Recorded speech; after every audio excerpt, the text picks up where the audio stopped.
سیستمی حکم حزبك دانانه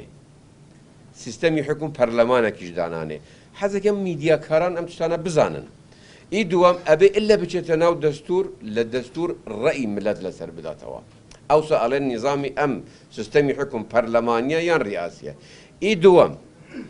ئی دووەم هەڵەیەکی شەعبی هەیە کە ئەڵێن چونکو سەرۆکی هەرێم لەلایەن ملەتەوە هەڵبژێراوە ئەمە نیزام ڕیاسیە لە حەقیقەت ئەمەش ڕاست نییە وڵاتی زۆر هەنە لە دراوسەکانی ئەمە ئیرانە ئەمە تورکایە ئەمە ئەمریکایە کەمترین ڕئیس جمهور وابزانم لە عالەمدا بێسەلاحیات بێ نەمسایە نیزامیش پەرلەمانیە بەڵام ڕئیسەکەی لەلایەن ملەتی خۆیەوە هەڵدەبژێرێ کەواتە هەڵبژاردننی سەرۆکی هەرێم لەلایەن ملەتەوە معنە نییە نیزام ڕیاسیە نظام ڕیاسی ئەوەیە کە ڕئیس بتوانێت پەرلەمان حەلکاتن بتوانێت قانونی پەرلەمان ڤیتۆ بکاتەوە وەکو ڕئیسی ئەمریکی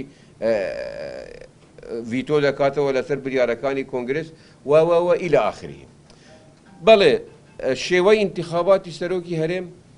ئێمە لە پەرلەمانمان هەڵبژارد ئەوڵ جار برایانی گۆڕان و ئۆپۆزیسیۆنی ئەوسایی ڕشەریکەکانی ئەمڕۆ بە ئێمەیان گوت ئەمە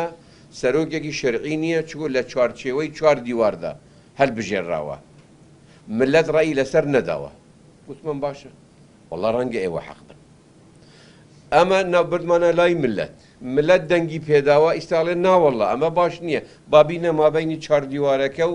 111 نەفەرەکەی کە دوینێ زت بووین ئەمڕۆ ئەمەمان پێ باشە لەبەرەوە من ناوەی هەموو قسەکان بکەمەوە زانی بەڵام نەوعە ڕەیەکیان دروست کردووە تەرهیبێکی فکری بۆ شارعی کوردی و کوردستانیان دروست کردووە بەرامبەر بە ئێمەی پارتی